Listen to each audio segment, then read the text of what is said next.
It's great to welcome you back to the Center for the Homeless. We have an 80,000 square foot facility that we are renovating every inch of it. We want to show some of it to you today so you know what's been happening and what's improving in the lives of the guests of the Center for the Homeless. One of the very first areas we redid was the men's dorm because it served the most people. We had beds that were 35 years old and that were donated to us, and now to get brand new military-grade beds, and then they have the under-storage locker, and then they have a stand-up locker. So this has been really exciting for all the guests to get all these new high-quality furniture.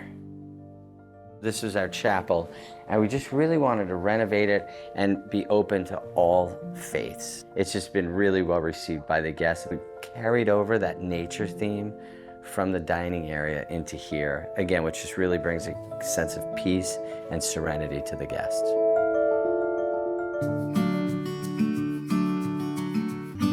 Renita, what was the concept here for Weather Amnesty and over here with having some detox areas? We were hoping to make sure that we think of those that might be under the influence, that may come in, that they have a place to stay so that they're not out there in the cold freezing. And it's good to know that we're able to house up to 50 men here. That is because this is life-saving. And so if they are under the influence, they'll be put in one of these rooms in one of these beds? Absolutely, okay. Yes. This space will be our women's amnesty. We saw what the men's look like. We're gonna have an additional 16 women staying here from 8 p.m. to 8 a.m. What will this mean to them? Because this is something we've not been providing the women's weather amnesty. It's wonderful that we have this unique opportunity to house women that are on the streets from 8 p.m. to 8 a.m. In the past, women had to go to another location to find shelter at night.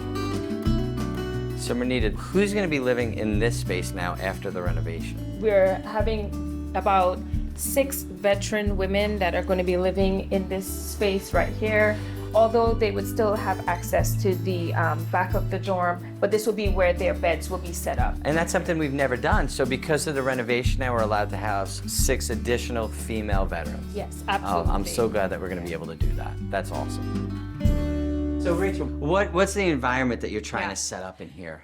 We're really trying to build an environment that's going to be very welcoming, very comforting. We want to feel like home. We want people to feel safe to just be here and learn in a way they've never done before.